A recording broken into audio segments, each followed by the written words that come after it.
I'm Dustin. I'm talking about being an outdoor specialist. Alright, I'll start you off with a little story that kind of sticks with me. It happened when I was about 3. It was the first time my dad ever took me somewhere hunting, besides like our yard. We were up in Holt County, by Oregon and all that stuff, and Mount City, all that. And we went to this field, and right outside the truck, my dad dressed me up in all my clothes and stuff, and it was winter, it was cold, and I had like 5 layers of clothes on. And I was just a little guy, my boots were too big, and I looked like a little marshmallow. And he got me all dressed up, and as soon as he was done, I was like, Dad. He goes, what? I said, I had to use the bathroom. And I remember getting really frustrated that day, but we ended up going back to the house because it wasn't real far away, and I let him use the restroom. But we went back out to the field, and looking back on it, we remember, we talk about it all the time. That just kind of sticks out as our first experience, but like him showing that event was pretty significant because it got me really started in what I like to do. In hunting, there's 4 stages.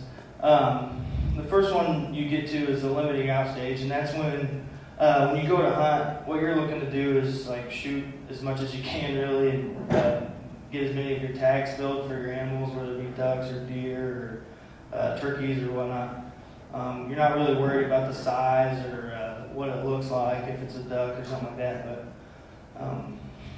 then you go on to the trophy stage, and the trophy stage is when you look for quality of what you're shooting. Like if you're hunting ducks, you might only shoot green-headed mallards, or if you're deer hunting, you only shoot big deer, big tom gobbling turkeys with big beards and stuff like that. And you don't want to kill a bunch of stuff, but you want to kill stuff that's respectable in like trophy class or something.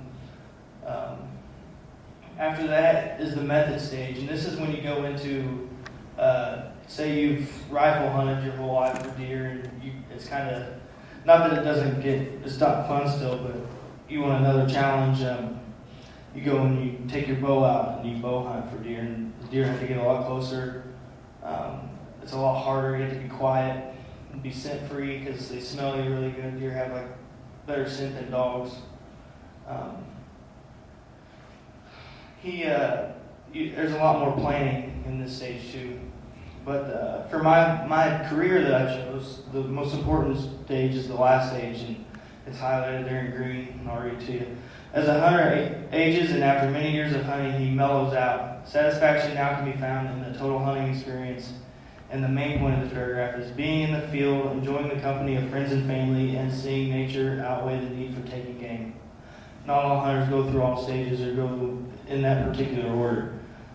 So a lot of people don't grow out of the first few stages that I read you, but if you do, you go on. And the thing about it is it's more about getting out there and enjoying being out there and sharing your knowledge and sharing the experience with kids like my dad did for me. And a lot of kids are unfortunate and they don't get to go through that. And being outdoors and hunting, fishing, and stuff like that's a really good experience. And it's good for anybody from any walk of life. Like there's professional baseball players and football players and everybody else that goes out and hunts. And some people that you wouldn't really expect to, like Barry Bonds, he hunts. I watch him on TV.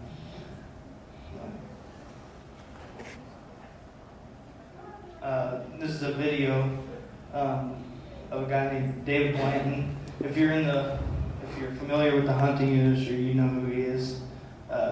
He's really good.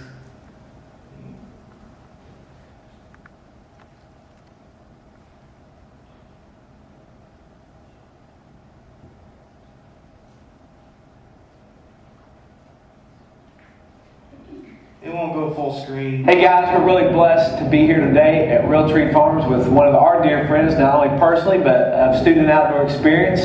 A gentleman that has helped support and communicate our heart to impact students and educate them how they can be great leaders in their homes and communities and school. And I'm blessed to be able to be sitting here today with David. David, it's good to see you today, sir. John, thank you. It's always good to be with you. I really enjoy what you do with Student Outdoor Experience, and I'm just proud to be a part of it. And I enjoy spending time with you. Well, I don't know about that, but maybe we can talk about that later, as far as us spending time together. It's a sacrifice for me sometimes to be with you. Well, it's a sacrifice for me because what I meant by that is I'm trying to teach you how to hunt, and that becomes very difficult at times. You know what I'm saying? Yeah, it seems to be a common thread with people.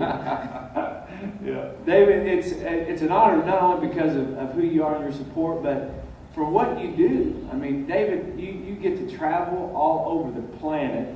You're on the Outdoor Channel. It seems like every time I turn on TV or the web, there you are. I go in Bass Pro. You're on the TV there. Pictures.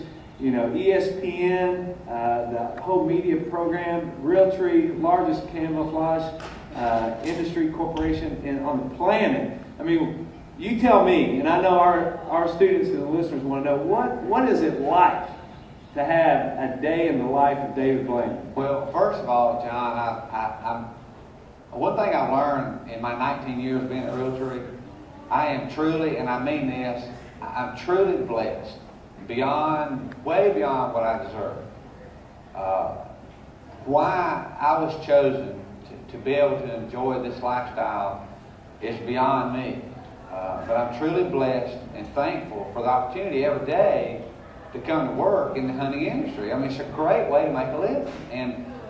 And you're right, I get to travel around and I meet so many people in my travels, outfitters, families we may hunt with. I've made lifelong friends on the road just by going out and doing something I love to do anyway, and I get paid for it. So it is truly a blessing. It's like the best of both worlds, right? It's the best of both worlds. And, you know, the exciting thing about what I do at Realtree, in charge of TV and video production, is my job is never the same. As the year progresses, we enter into different phases of production. Whether it's in the field, hunting and filming hunts for TV or DVD. And then we move into the edit suites to produce it all, put it all together. And then as one of the... We can finish it up after lunch.